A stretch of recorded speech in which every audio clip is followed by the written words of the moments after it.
Hi, everyone, and welcome to episode 4 of Diaspora Chronicles. My name is Muloongo Muchelemba, and I am the founder of Ongolo.com, a Pan-African website whose main objective is to keep Africans connected and engaged and to promote Africa and Africans.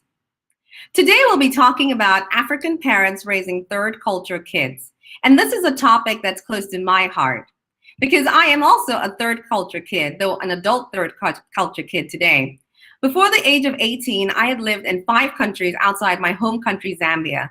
So I'm really looking forward to tonight's discussion where we'll explore some of the challenges that African parents face today in raising third culture kids. And I'm delighted to welcome to the program Molly, who's written a book called So Grandma Says, and we'll explore that in detail. But first, we'll talk about third culture kids. So Molly, welcome to the program. Thank you. Thank you very much, Muloongo. Yeah, so I'm really looking forward to exploring this, talking about your book for starters, but also just exploring this topic of, parents raising international children today, of which you are. But before we get into that topic, I thought it would be great for people to know who you are. So my name is Dr Mollynn Mugisha-Otim. Otim is the name that I took up when I got married.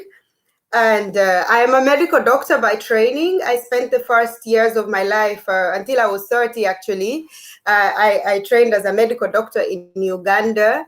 And then I moved to the Netherlands to join my partner. And I had practice in Uganda as a medical doctor. And when I came to the Netherlands, I kind of took time to find my way. And I went into childhood education, early childhood education, which was a natural step because I was starting a family and I was really intrigued by everything about it. So I then advanced into becoming an early childhood educator.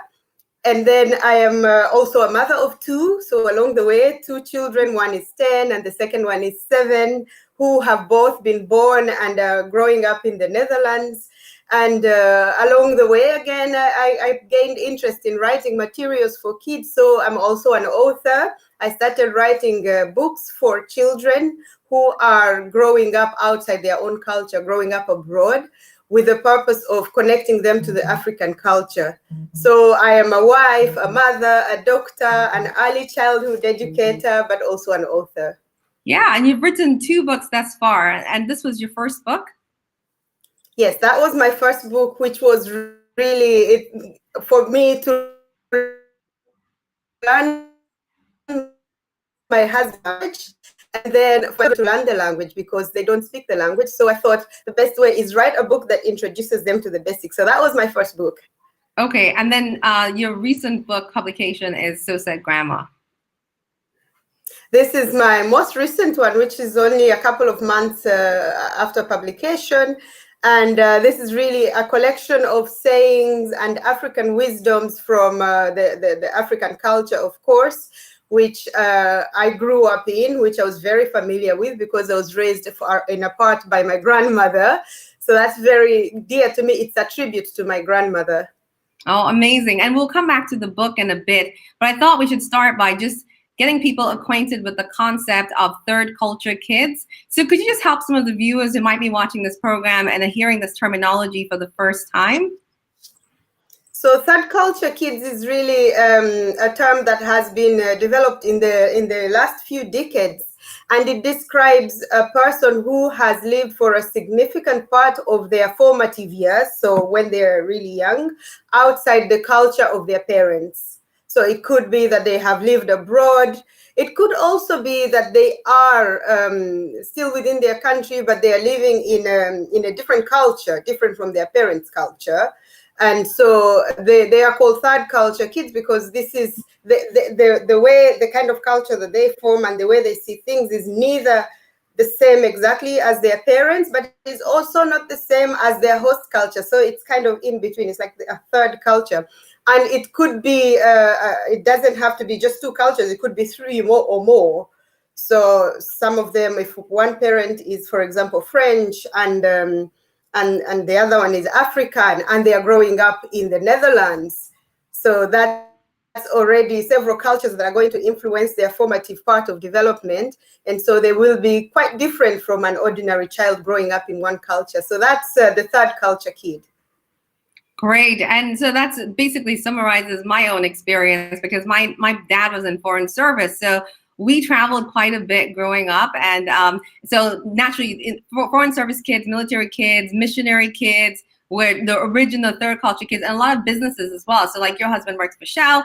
So people have grown up being very international, living from country to country, and being exposed to different things. So you kind of go through these dynamics of not really knowing what home is. Home is not so much a place, but probably like a feeling you get in your heart, or the people that you're surrounded with. So, I mean, it would be great to find out. I mean, you're raising 2 children. Like, what are some of the challenges that you face raising your own TCKs? Well, the challenges are really based on what the understanding of what is a culture being the way people do things. And so if you are in one culture, everything is very clear. How you eat, what you eat, how you talk and communicate is very clear. But when you're in between 2 different cultures, the challenges are much more diverse. So for example, of course, when you are away from home, there is that your children have a missed connection. They miss the connection to home. You want them to know about your culture. You want to know about how you do things. They eat the same food, but they don't have that. They are growing away from home. And there is also the question of where is home for the child. Where is home? Even for you, once you move out of your place, where is home? I live in the Netherlands. I've lived here for 13 years. My children have been born here. So where is home? I keep telling them we're Ugandan, we're from Uganda, but actually they have a Dutch passport. So is home Uganda or is home the Netherlands? So it becomes a very big question of where is home? And then the question of who am I? Well, my kids, because I have raised them with an awareness of that they are third culture kids, I tell them home is where you are. We are now in the Netherlands, it's home. And maybe in future you will move to Uganda. It is also home because a large chunk of your family is there. But you could also then move to Korea, and that would be home. So home is where you are. Home is where the heart is. Home is where you're settled. Because the challenge is when home is where you're not, there is one leg in Holland, one leg in Uganda, and then you never really settle. You think, shall I buy a house? Or shall I, but I'm soon going home, and then you never go home. So for the kids, I raise them knowing home is where you are. Oh, that's and really so that for my kids is very clear. And if you ask them, if you ask my daughter, you say, oh, who are you? She says, well, I am Dutch. I've been born and raised in Dutch, but I'm also Ugandan because my parents are from Uganda and I go to Uganda often. And they even split it to say, I speak my mother's language and I speak my father's language. So they have a real good understanding of who they are. That's and the other challenge, of course, when you're raising the child in a foreign place, the standards are different. I remember when my son was little, you have to take them for health checks for to monitor the growing. And I always got, oh, you know, he's very small.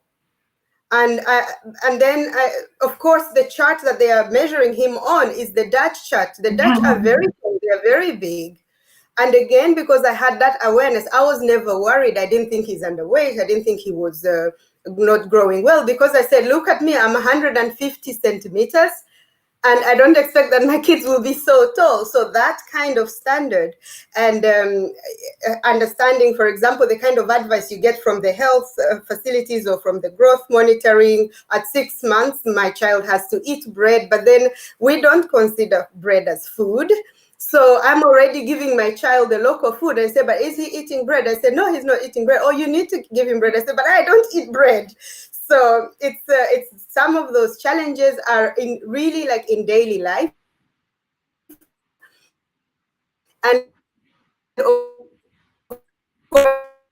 the kids start I lost you. They interact with kids from all other so people generally don't eat home lunch. I lost you in that point. And so he do you want to just rewind? We're having yes, challenges. So just a second, because I know somebody has asked this question that it keeps cutting. There seems to be something wrong. So Andrew, it's probably not on your end. It's probably on my end. There seems to be something wrong with the Wi-Fi keeps dropping.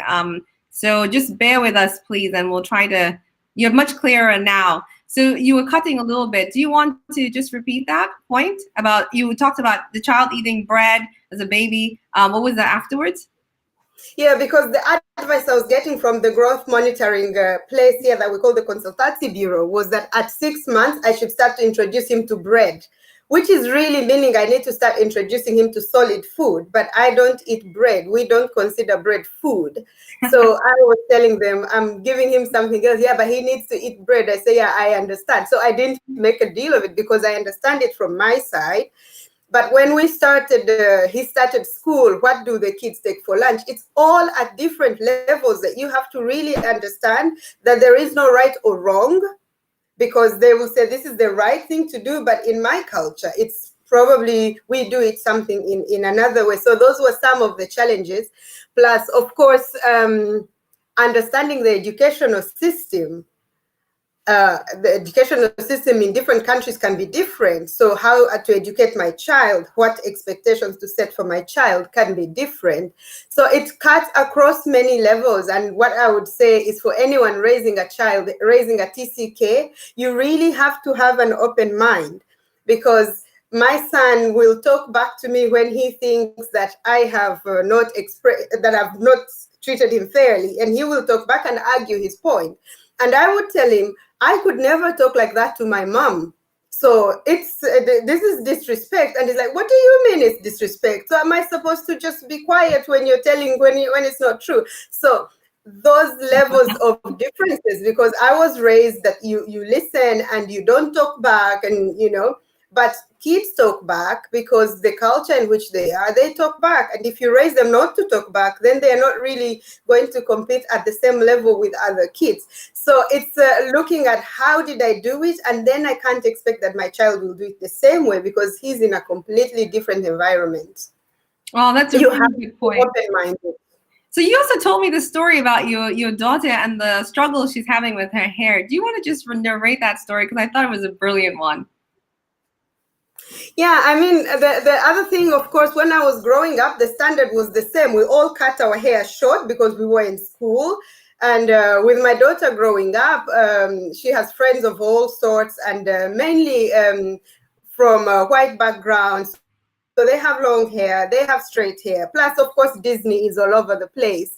So she always thought she wasn't really beautiful because her hair is not that nice, and the color of skin is not that nice, and she wants to be like this friend, I want to be like that friend.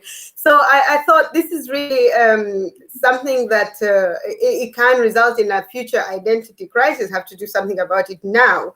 And so that's actually what motivated me to start creating materials that expose her in some way to all kinds of like beauty is not just long blonde hair, and it's not just blue eyes and white skin, and so I really, that was really for me very deep to say I need to expose her to a lot more and to really keep talking positively. So I actually stopped straightening my hair. I stopped putting any chemicals. I hardly do any braids, and I want her to see that I can actually be pretty. But I wanted to say something about the immense advantages of third culture kids, because the challenges are known and very clear, but the advantages are probably what people don't think about very much. So first of all, third culture kids are very open-minded, because again, the standard is, it can be depending on where you stand. So they are very open-minded, they are very easygoing, but they are also very welcoming to change, because change is something they have grown up with. A lot changes in their life, their friends go. I'm sure, Muloongo, by the time you finish primary school, you have seen friends come and go. Yeah. You don't have permanent friends. So that becomes something that they take along with them, that they're very open-minded, they're very friendly, they understand how to solve conflicts. And of course, for them, they have almost no fear. And they like to travel, they like to explore the world, they have a different view of the world. And so they can easily resolve conflicts because they understand that they can be like bridge builders, where you have two people disagreeing on something. They'll say, okay, she's right, but she's also right when you look at it like that. So You're both right, which is very rare when somebody hasn't had that kind of experience. They are very adaptable, and they have easily a lot of confidence. If it's been right, if they have been raised to know their identity, then they really have confidence to try new things, and they can appreciate cultural diversity. They'll want, for example, to go to Mexico and find out how is the food in Mexico, because they really want to know how is the world over there. So they can navigate a lot of cultural differences and cultural world. So they are really a big resource for the world. Oh, that's really great to hear, because I can totally relate to a lot of that in terms of being adaptable. I remember, I think I told you this when I was working in Joburg and we had to move to a Dubai office, and my boss called me in the office and said, would you be willing to work in Dubai? And I was like, okay. And he was like, Yeah. do you have time to think about it? I'm like, no, I've never lived in the Middle East. This might be the only opportunity to live in the Middle East. So I'm game. And I moved. And when I decided to move back to Zambia, I literally packed my bags in 3 weeks. But the only problem, though, I mean, having said, there's a lot of positives, but there's also, like you say, there's a lot of downsides, and that we tend to be very restless. So in the last 8 years, I've moved 4 times, and I've been in Singapore for 2.5 years, and I'm like, it's been a long time. It's time to move to my next country. So I do feel very unsettled. Having said, I lived in the UK for a really long time. Next to Zambia, the UK is my second home because I sort of feel settled. And I'm craving that sort of stability now to go somewhere and stay for another 10 years. But I just haven't found that place. So we tend to be very restless. So It's if you get kids, for example, when you get kids, I always tell people, until your kids are 10, 11, you can move as many times as you want. But once they get to that age, they really crave for you to settle down. So it kind of forces you to settle down. Every time we think of moving, we're thinking, oh, but the kids are settled, they're in school, and, he's soon going to secondary school. So it kind of, settles you down somehow. Oh, that's great. I just wanted to flash some of the comments here because we've got someone called Christy who said she agreed with you when you're talking about your son and eating bread and also the standard, the height standard. So she totally agreed with you. And she also agreed with your point about being open-minded. The TCKs tend to be open-minded. And also said, great point. So Christy, thank you so much for your feedback. And someone Christy and my son go to the same class. Oh, I see. Okay, That's great. Oh, thank you for the comments. So someone asked us what we're talking about. Please refer to the poster on the website.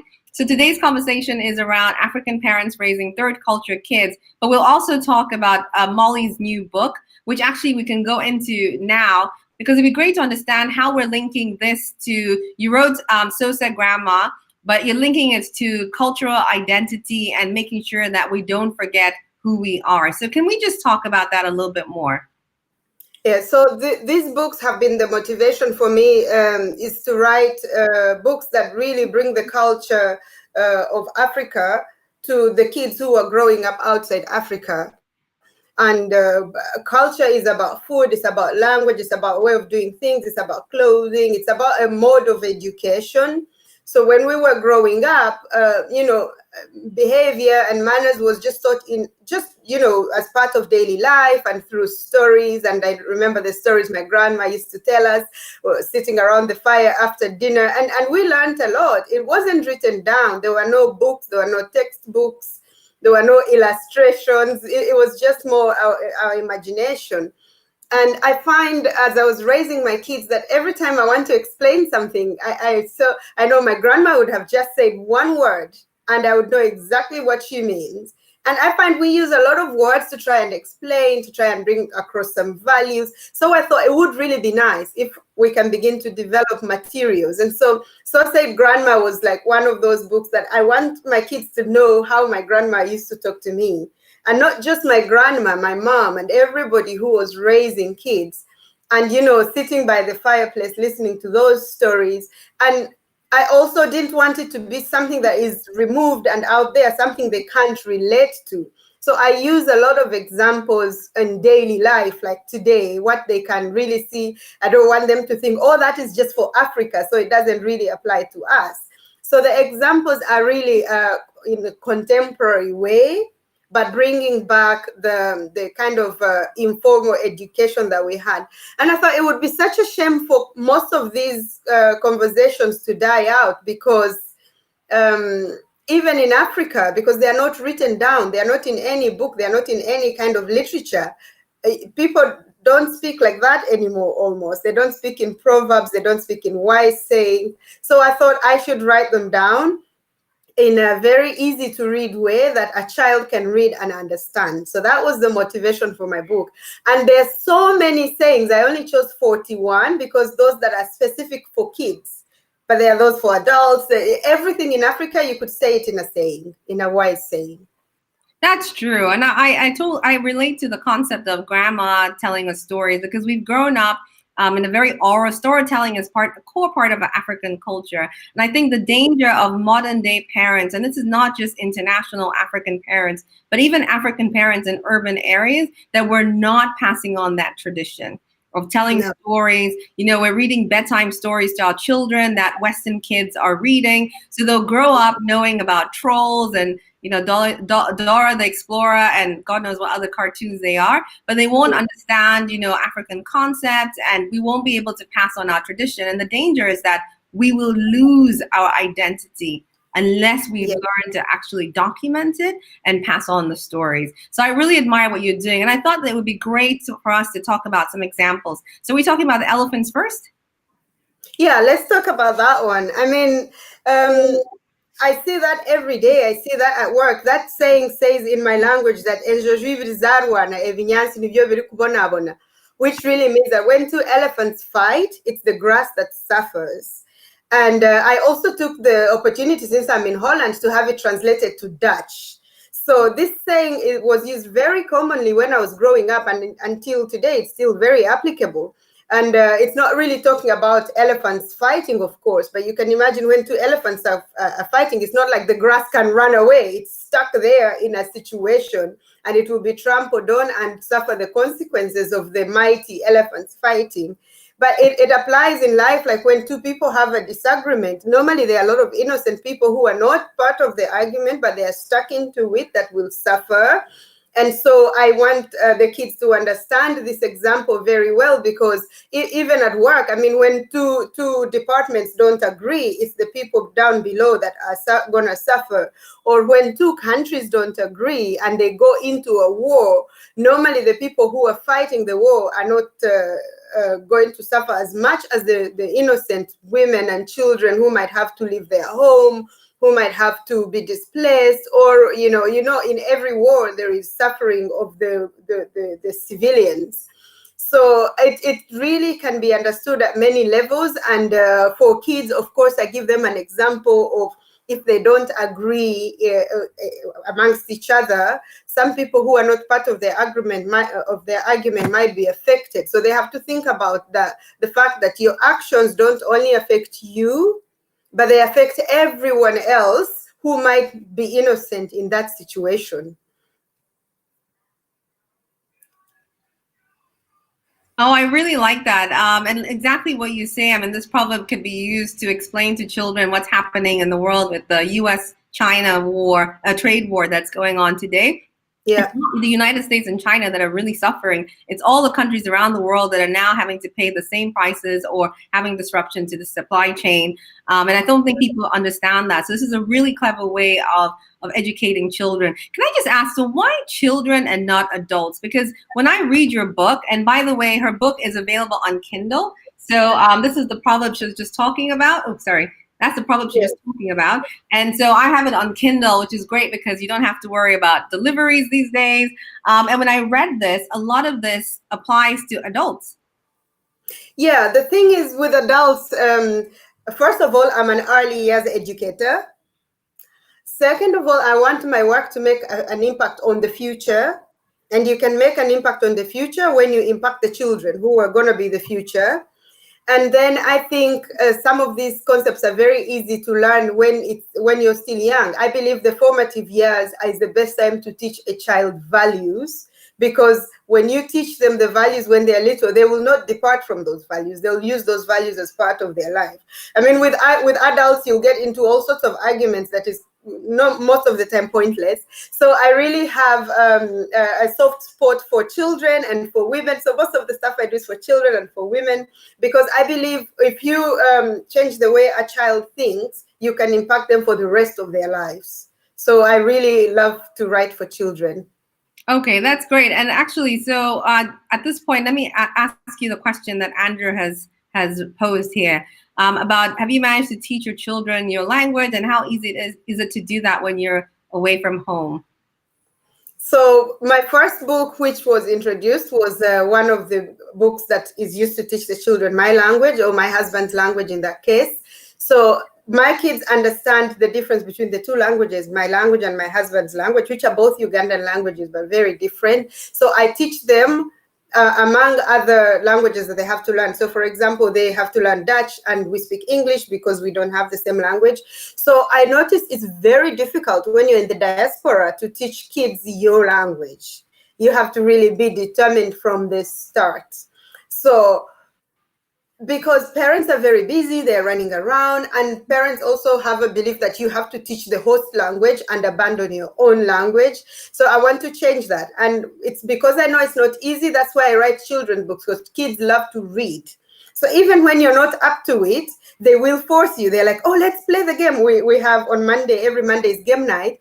And some of the days they're like, oh, let's play game night in Acholi, because they want to keep, so we play snakes and ladders in my language. Wow. So it becomes fun, and then they can also use the words, and they remind you, if you forget to speak English, like, we're playing it in Acholi. So if they don't understand the word, they ask. So it's very difficult because the schedules are busy, because they are also having to learn the local language, but we really have to make the effort. So I am really making an effort to make sure that if they go to Uganda, they're not completely lost. And they're not fluent in it. They don't have to be fluent in it, but at least they should be able to understand and make a basic interaction.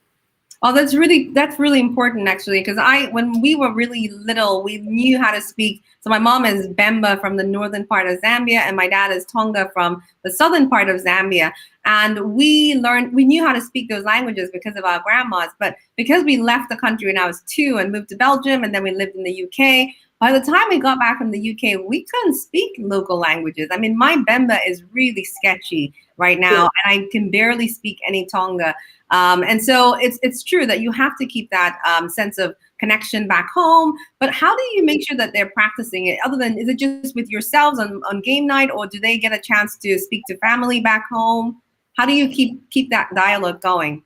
That's a really proper, genuine challenge, because even back home, fewer and fewer people are speaking the local language.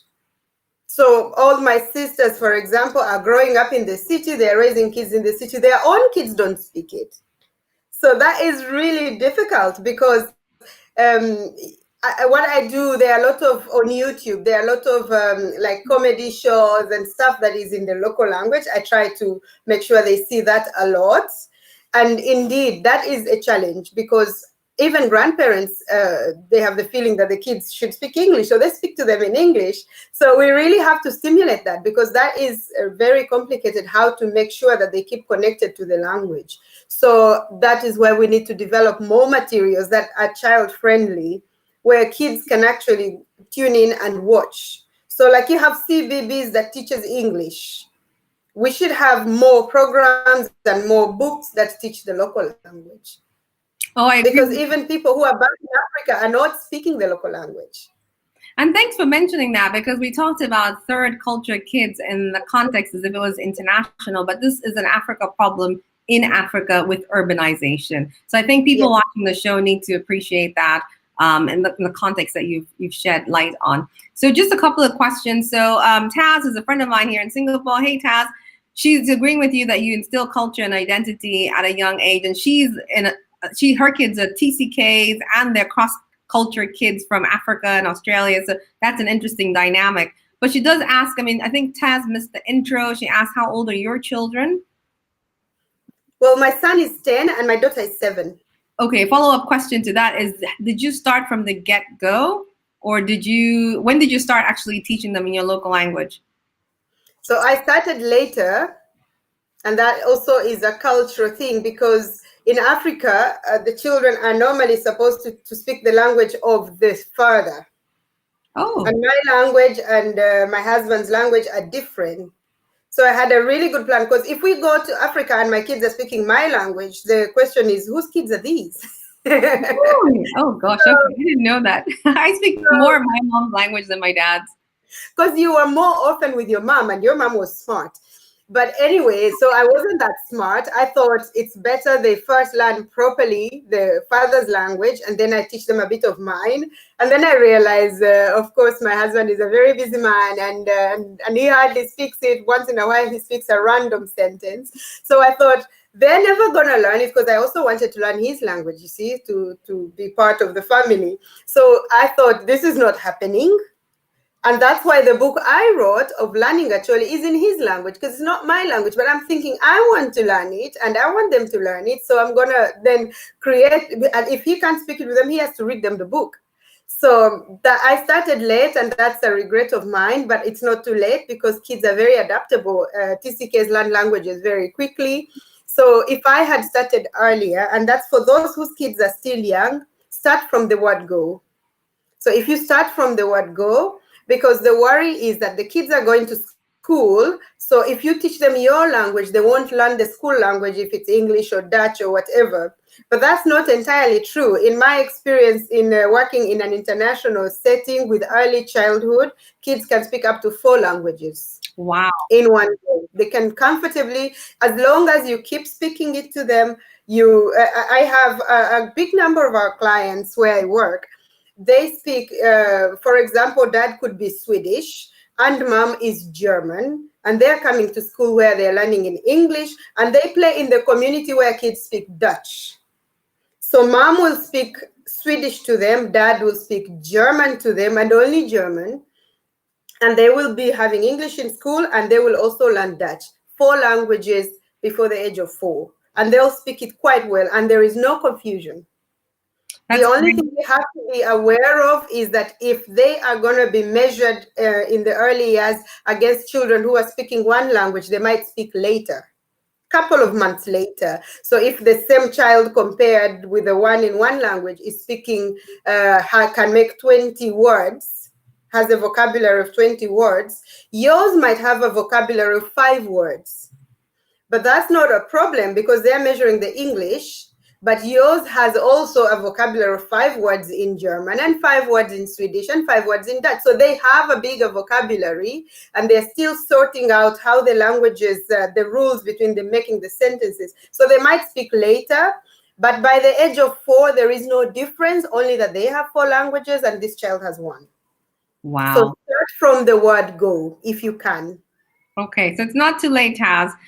You had another example actually from the book, and let me just put this so we have it on screen. What was the example from this one, this picture? Well, this if you notice, for those who have the book, for every chapter, first of all, every chapter is a collection of sayings that are in one category. So chapter 1 is about 5 sayings about patience. Discipline is chapter 2, responsibility. So the first drawing on the first page really describes what is going on in the whole chapter. So this is chapter 4? Yes, that's for chapter 4. And okay. So chapter 4 is about love and good health. So okay. That chapter is talking about really those 2 parents. If you see them, they are in a fight. If there is domestic violence in a family, you can see one child they're neglected completely. The damage that will occur on the children is way more than you can even imagine, because they see parents fighting every day. It impacts their social life, it impacts their development, they are neglected. So that picture is an introduction to that chapter. And that is, again, the chapter which has when 2 elephants fight, is the grass that suffers. So it really, really is bringing to the forefront the fact that your actions don't impact only you. You have to think of everyone else around you and then adjust your actions so that you are not hurting people without knowing. Oh, wow. That's very powerful. So we've actually got a question here that I wanted to ask before we get into it. So this is from David, who's also here in Singapore, and he asked a question about cultural appropriation.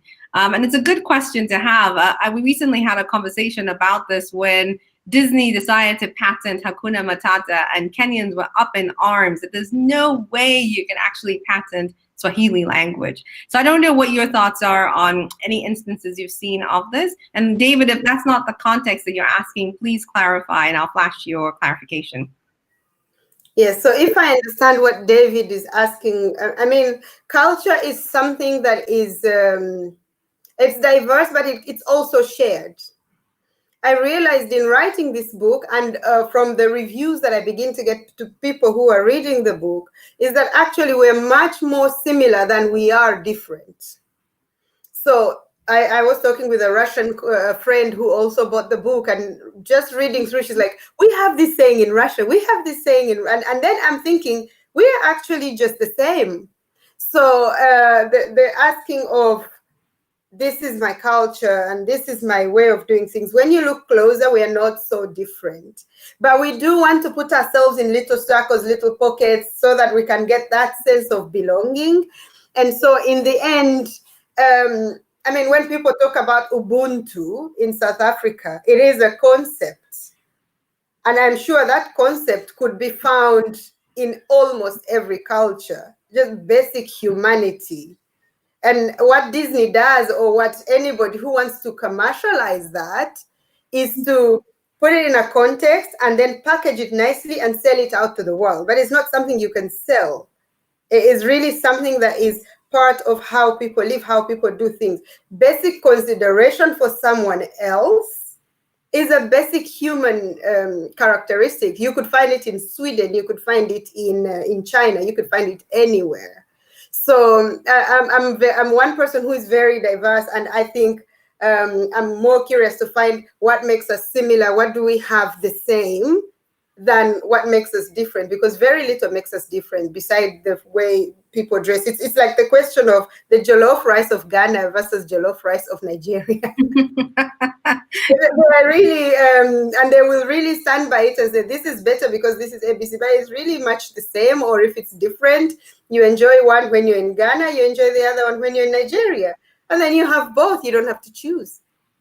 That's true. And actually, there's an instance of potentially cultural appropriation that I thought was fascinating. In 2013, I think David Beckham described himself as Black. And if you talk about the US, people call Bill Clinton the first Black president because he was very pro-Black and loved by Blacks in America. So what's your view on that when people are blatantly calling themselves a different race, but it's more they identify with some of the cultural aspects of that race as opposed to people said, oh, how dare he call himself Black?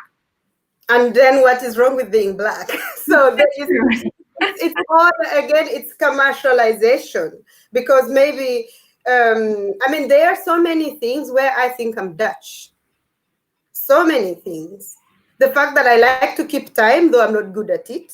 The fact that I like to be, some of the things that I do, I could say I'm purely Dutch in that aspect. And when I go back to Uganda, people think I'm strange because I'm saying, let's meet at 2 and let it please be 2. And I will be probably there at 2. And I'll be upset when you're not there at 2. But then does that make me Dutch? And what does it mean to be Dutch, despite that I am Black? So with Beckham saying he's Black, it's just commercialization. It's nothing to do, because if a certain aspect of being Black makes you at an advantage, then do it. But then you find that people, you find this, for example, we call them our white brothers. When somebody marries a Ugandan, they become part of our Ugandan community. When we have a Ugandan party, we will call them because they are Ugandan, but they are also Dutch. And if you look at it in trying to put it in a box, because the reason one of my friends says, I am Ugandan at heart, because he loves Ugandan food. He says, I love the Ugandan cuisine. I'm Ugandan. So, yeah, well, take that part and enjoy it. You are partly Ugandan, you're partly everything. These cultural appropriations are really more showing how we are different, but we're very much the same.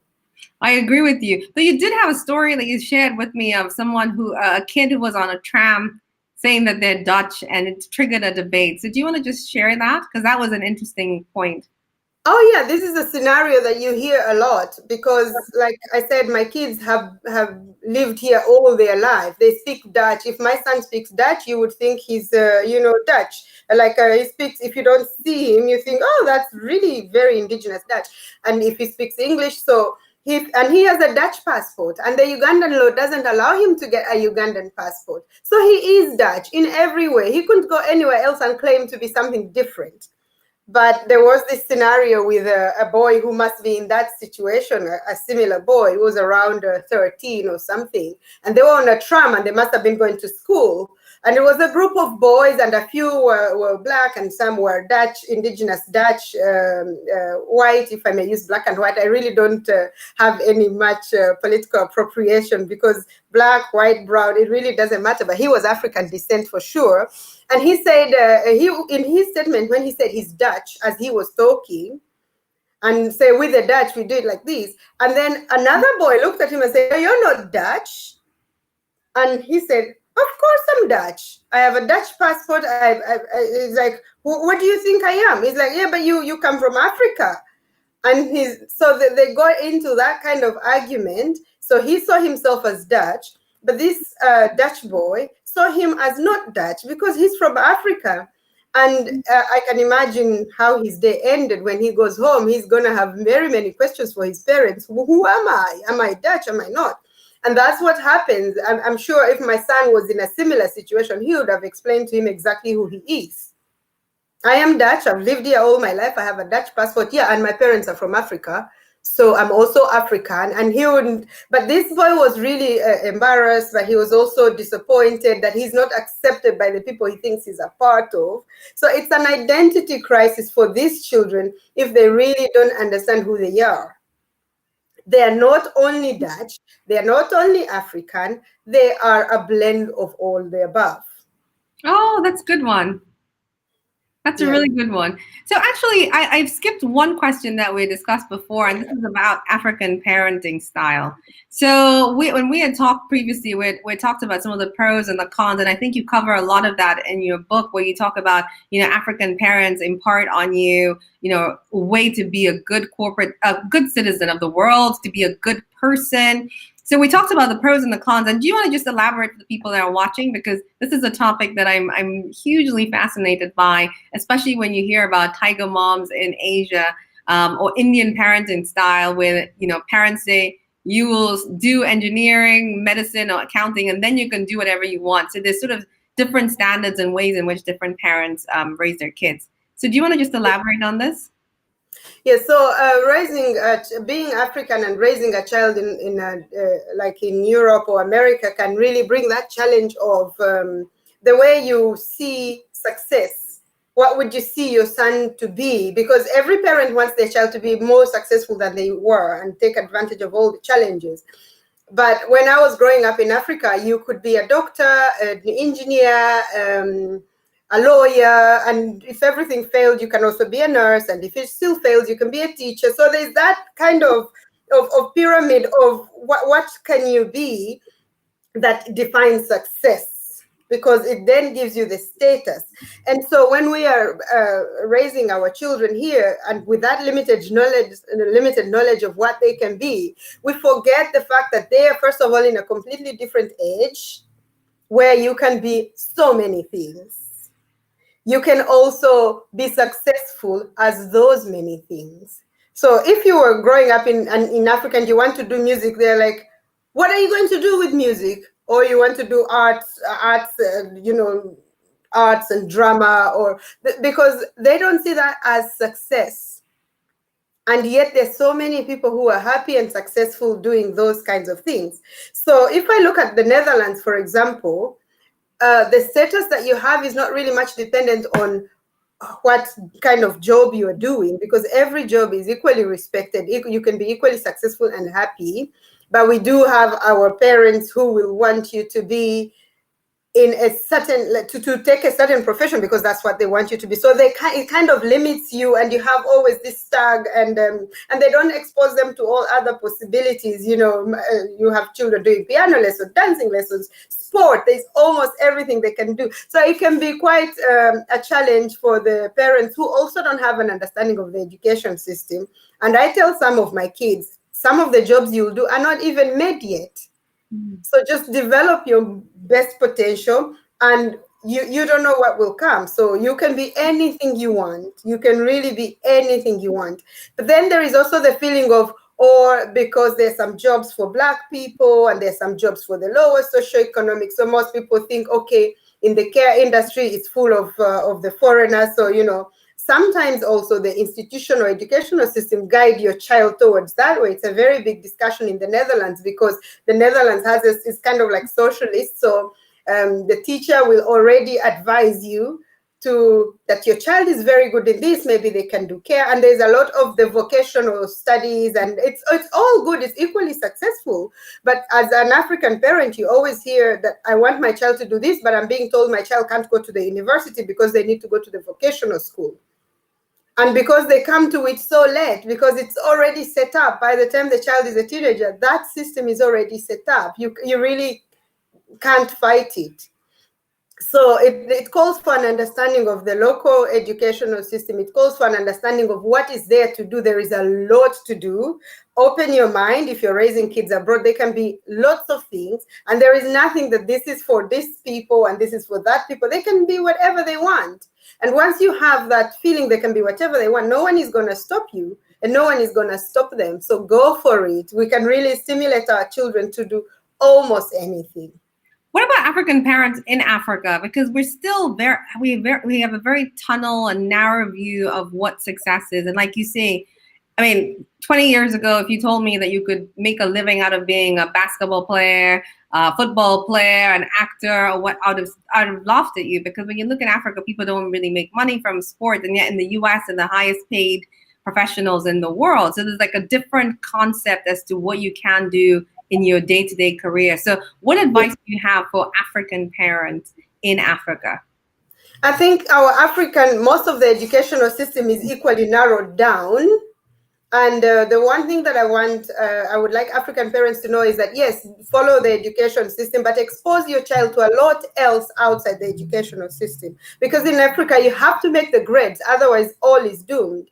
So the focus on the grade is so much that, the child can almost not function somewhere outside the society or the academic society. So follow the structure, but expose your child so much, and understand that the first degree is only a start.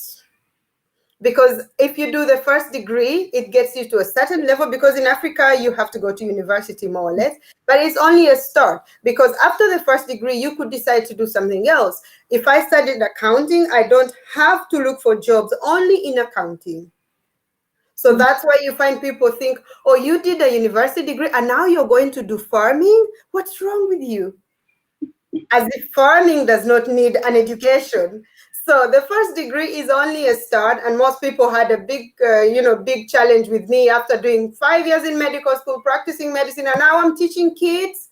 What's wrong with you? But that's what I want to do. And the first degree was not a waste of time. It set me up for the next level. So really to open the mind and let the child follow several options. They still have to finish school, because in Africa, if you don't finish school, you don't have a lot of possibilities. But they still can also look around and see what else interests them, and they can do it. Just they need the parental support. But do you think we're pushy enough? Like we really push our kids to be the best, to be at the top of their game, or do we settle for average? I think we are pushy at home, but when we come abroad, we're not pushy enough, in the sense that education abroad is very much more relaxed, but also we think there isn't much that you can do to influence what your child becomes. So we do need to push our kids. If you sign up your child to a football club, push them to be the best there. If you sign them up to a dancing class, push them to be the best there. And in Holland, it's okay to get the average grades. And my son tells me, he's like, yeah, but that's enough. I'm like, okay, average. But do a little bit more, because that applies in life. If in grades you push a bit more, you find that in life you'll push a bit more. But if you're just so chill, then it's not enough. And we don't focus enough on raising our kids, because in Africa, school kind of raises your child. But here, you have to do it all. You have to make sure they do their homework. You have to help them with the homework, and you have to make sure they get to where they need to be. So we in that case, I don't think we do enough as Africans in the diaspora. We can do more to open up channels for our children. Wow, that's amazing. So you've written this book. Do you have any advice for anyone else who wants to publish a book? Because I think what you said, one of the inspirations for you was to make sure that we have a lot of African content out there. And actually, viewers, you might not see this, but like the whole of my shelf above, all of those books on the top shelf are actually African books written by African authors. So I'm really big on promoting and supporting African writers. So do you have any advice for anyone who wants to publish a book? Well, if you want to publish a book, first of all, it's I realize it's easier than I thought, but you do need a little budget to get a good publisher. And for most of us who are not known authors, traditional publishing might not be easy, because somebody has to pick you up, a publishing company has to pick you up. But self-publishing is a very good option. You can look for any a number of self-publishing companies there, because they will just publish your book. They won't, you just pay them and they will publish your book. They'll do all the work that you have no expertise to do. And even if you want, you pay for them to market it. So getting it on Amazon, getting it out there. When I wanted to publish my books, I wanted African illustrations. I wanted them really to portray African life. And the publisher knows that, so they will get an illustrator who can actually fulfill that. So have a small budget. I mean, it can range depending on the book, and if it's colors, anywhere from 1,000 to 2,000-3,000 euros, depending on what you want. Have a small budget, and then find a good publisher, and then do the writing, and they'll do the rest. So that is an easy way. I noticed when you write more and more, then traditional publishing companies start to look for you, and then your future manuscripts can be accepted.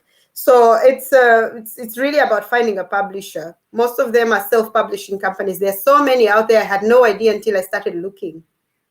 Yeah, so I use Amazon self-publishing for my first book, but like we discussed before, I want to redo it and get a company that can help me with the marketing. So again, it depends on whether you have the capacity to do certain things, or do you want a company to support you a bit more.